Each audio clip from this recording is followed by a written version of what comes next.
Olá! Agora a gente vai resolver esse exercício aqui que envolve um elemento de geometria espacial muito comum na prova do Enem, que é o tronco de cone. Conhece esse cara? Então eu vou dar uma dica muito importante para você calcular o volume dele agora nesse vídeo. Bora lá?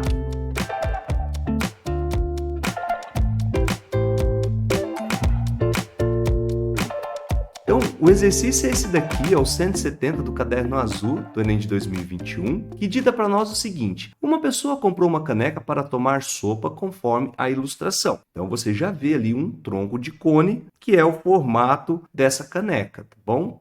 Aí ele fala para a gente assim: sabe-se que 1 centímetro cúbico é igual a 1 milímetro e que o topo da caneca é uma circunferência com diâmetro de 10 centímetros e que a base é um círculo de diâmetro 8 centímetros. Aqui eu já vou dar uma dica para você, que é a seguinte: toda vez que ele citar o diâmetro, já marca lá em cima, lá onde você tem a figura ou em algum lugar, o raio daquele círculo, tá bom? Que é sempre a metade do diâmetro. A medida do raio é a metade da medida do diâmetro. Porque pode ser que na hora que você vai substituir numa fórmula, lá na hora de resolver o exercício, você confunda essas informações, tá bom? Cuidado, tá? Então já marca ele. É o primeiro passo para esses exercícios envolvendo círculo e circunferência. Ele continua dizendo para a gente que, além disso, sabe-se que a altura H dessa caneca mede 12 centímetros, que vai ser a distância entre os centros da circunferência do topo e da base.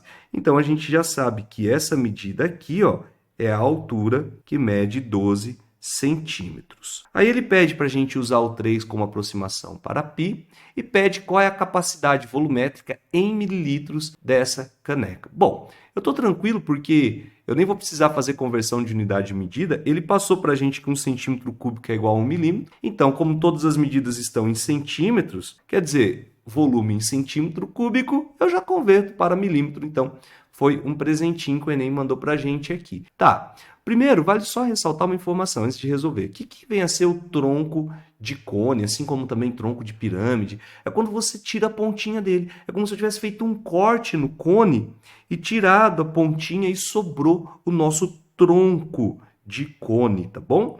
Então, por exemplo, aqui, ó, eu vou visualizar a seguinte estrutura dessa caneca. Temos ela aqui, e aí eu vou imaginar como se continuasse formando um cone até lá embaixo, ó, tá bom? E essa partezinha em preto é como se ela sumisse, aí virou um tronco de cone, tá bom? Então a ideia aqui é o quê? É calcularmos o volume de um cone inteiro e tirar essa pontinha. E aí a gente tem que lembrar do seguinte: como que a gente calcula o volume de um cone mesmo? É dado pela seguinte fórmula: área da base vezes a altura dividido por 3. Esse é o cálculo do volume de um cone, tá bom? Não esqueça que sempre que tem pontinha tem que dividir por 3, beleza? E aí eu venho marcando as informações aqui, ó. Por exemplo, a gente tem a medida do raio lá da parte de cima, né, digamos assim, da boca da caneca lá, que é 5.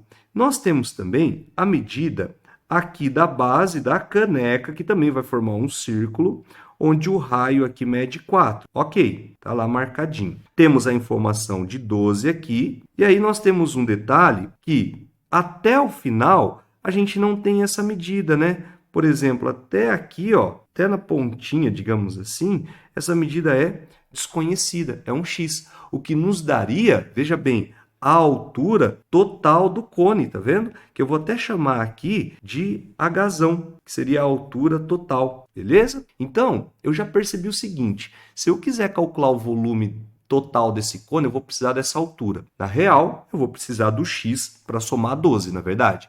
Inclusive, eu vou precisar desse x, que é essa alturinha aqui, para calcular o volume dessa pontinha. Lembra? Eu vou calcular o volume do cone total e vou tirar o volume desse conezinho que está aqui embaixo, ó, da pontinha. E aí me sobra a caneca. Olha que lindo isso.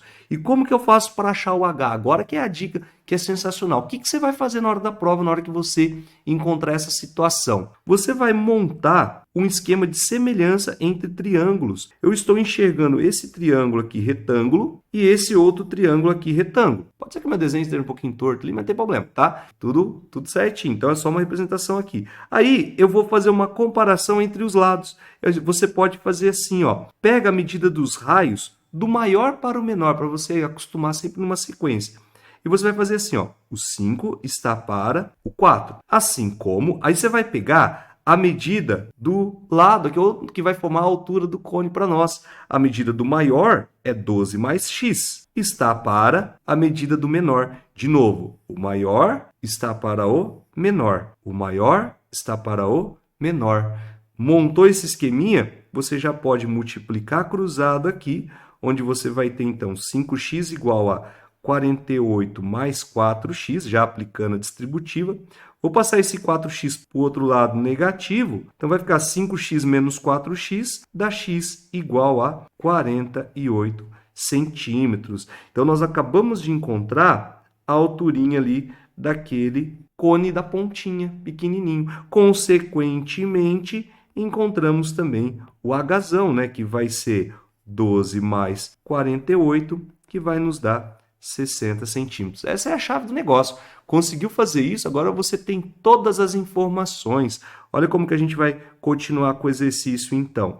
Nós vamos fazer assim, ó, que o volume da caneca vai ser igual o volume do cone total. Então, eu já vou substituindo na fórmula. Pode ser que vai ficar assim, ó, área da base é um círculo, lembra? O círculo, calculamos como π vezes r ao quadrado, a sua área. Então, vamos lá, já vou colocar, ó, π vezes o raio, que é 5 ao quadrado, vezes a sua altura. Então, estou calculando com o agazão agora, que vai ser 60, e vou dividir por 3. Olha lá, eu já estou substituindo na fórmula do volume do cone, tá? E aí, calculei o volume do cone total, vou tirar aquele volume da pontinha, no qual eu vou fazer também π vezes. Só que agora, qual que é o raio que ele tem ali? O raio de 4 centímetros, não é verdade? Então, eu vou fazer 4 ao quadrado, vezes a sua alturinha, que vai ser 48, e dividir por 3. Como o π ele pediu para a gente trocar por 3, eu já vou simplificar essa parada aqui. E aí, nós vamos ter que o volume da caneca vai ser, então, 5 ao quadrado dá 25. 25 vezes 6, vezes 6 dá 150, vai dar 1.500, menos 16 vezes 48. 16 vezes 48 vai dar 768. Então, veja que eu calculei o volume total menos o volume da pontinha. Encontrei, então, o volume da caneca, que vai dar 732 centímetros cúbicos. Bom, como ele quer em milímetro, então nós vamos só substituir aqui o centímetro cúbico por milímetro, que acabou o exercício. Alternativa C. Olha que da hora, né? Então, foca nessa dica aqui, ó, nessa essência, sabe? De você poder comparar as medidas lineares desse cone. Uma vez que você fez isso, você já tem aquele xzinho que te interessa. Muitas vezes ele vai ser o cara principal. E aí vai ser geralmente a altura, né, daquele cone que vai ficar embaixo, que você vai tirar ali, e aí acabou o exercício, né? Esse é um exercício que eu considero, ele não é difícil de resolver, mas eu considero ele de um nível médio para a hora da prova, né? Porque muita gente acaba esquecendo desse detalhe para achar, por semelhança de triângulo, a altura do cone, e aí acaba capotando, né? Então, você sabendo disso agora, se aparecer nessa próxima prova do Enem, eu tenho certeza que você vai mandar bem, você vai dominar e vai acertar a questão, beleza? Então é isso aí, mais uma vez, muito obrigado por estar assistindo nossos vídeos, bons estudos e até mais!